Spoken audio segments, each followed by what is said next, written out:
MacBook जिसके पास है वो उदास है, और जिसके पास नहीं है वो भी उदास है।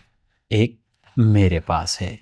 तो फिर उदासी का कोई कारण और उसका कुछ निवारण, दोनों पर बात करेंगे। पहले कारण और फिर लिख दो नीचे कमेंट्स में। सबसे सस्ती मैकबुक की हवा है, और वो भी महंगी है। कुछ सस्ती मिली सेल में तो मैंने भी ले ली, और बहुत सारे लोगों ने भी।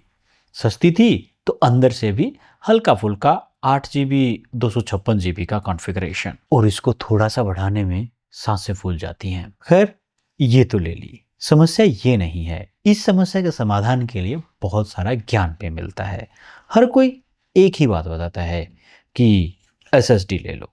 वो भी ले ली, एक नहीं दो। फिर भी समस्या है, खासकर कंटेंट क्रिएटर्स को, क्योंकि अपने कंटेंट को क्रिएट करने के लिए उन्हें बहुत सारे ऐप्स या प्रोग्राम इंस्टॉल करने पड़ते हैं। और मैकओएस में आके तो वो 2-2 GB की एप्लीकेशंस भी 6-6 GB की खुल जाती हैं। एक एक ऐप 5-5 6-6 GB की होती है। और जब 256 GB की इंटरनल स्टोरेज होगी तो लगभग इंटरनल स्टोरेज पे उन्हीं का कब्जा होता है। अब क्रिएटर की फाइल इन्हीं से चलानी पड़ती है, और लैपटॉप के साथ एक लटकती हुई चीज़ हमेशा दिखाई देती है।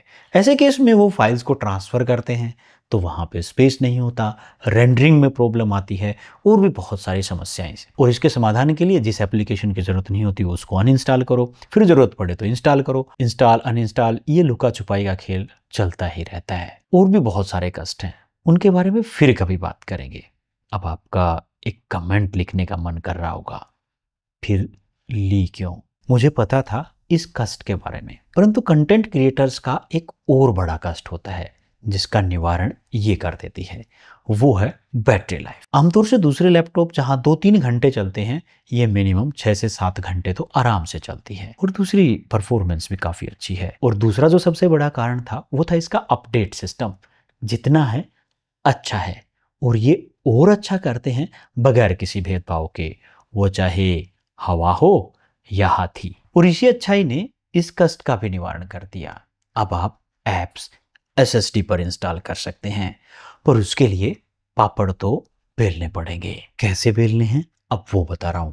एक एक स्टेप ध्यान से देख लेना, क्योंकि यहाँ आसमान से टपके तो खजूर नहीं मिलेगा। जी, आप देख सकते हैं मैकओएस सुकोया वर्जन 15.1 है। 256 जीबी की स्टोरेज कैपेसिटी इसके साथ है, और सिर्फ 53 जीबी ही बची है। और यहाँ पे मुझे कुछ चुनिंदा सॉफ्टवेयर ही मैं यूज़ कर पा रहा हूँ। यहाँ पे मैं सैमसंग की T5 SSD यूज़ कर रहा हूँ। अब इस फीचर को एक्सेस करने के लिए आपको सबसे पहले ऐप स्टोर के अंदर जाना है। ऐप स्टोर आप ओपन करेंगे, और ऐप स्टोर की जो सेटिंग्स हैं उसके अंदर जाएंगे, सेटिंग्स में।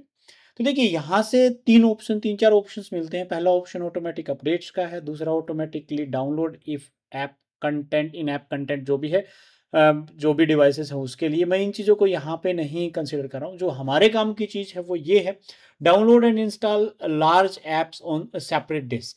अभी यहाँ पे हमने, क्योंकि सैमसंग की T5 डिस्क थी, यहाँ पे देखते हैं सैमसंग T5।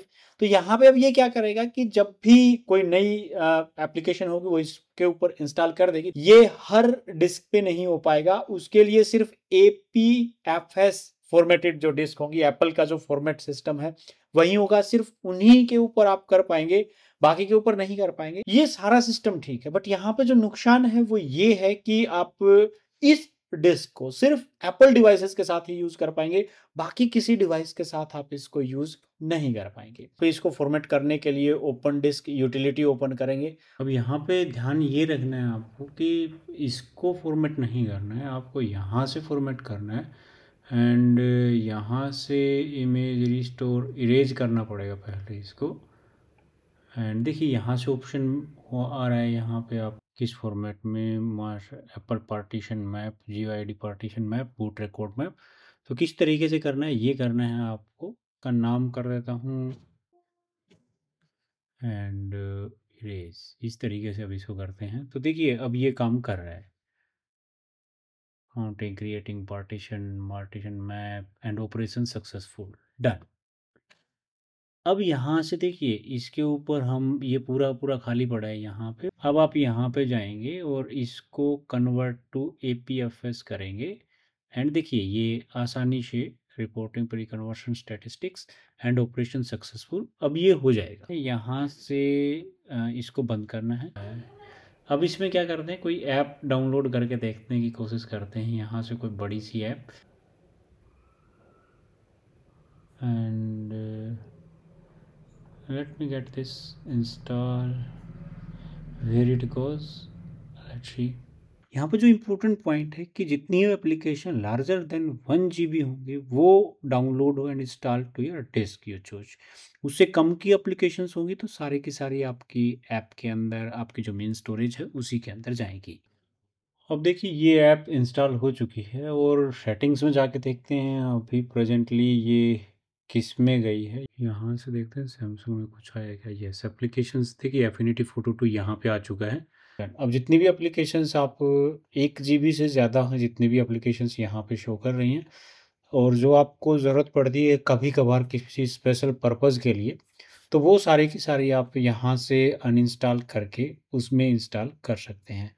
जैसे ये एप्लीकेशन है ये भी वहाँ पे जाएगी, बट ये ध्यान रखिए ये सिर्फ अगर आप डाउनलोड करते हैं ऐप स्टोर से तो ही जाएंगी। दूसरी एप्लीकेशंस हैं वो अभी नहीं जा रही हैं, बट इतना भी बहुत है। हो गया निवारण। अब एंजॉय करो 256 GB को।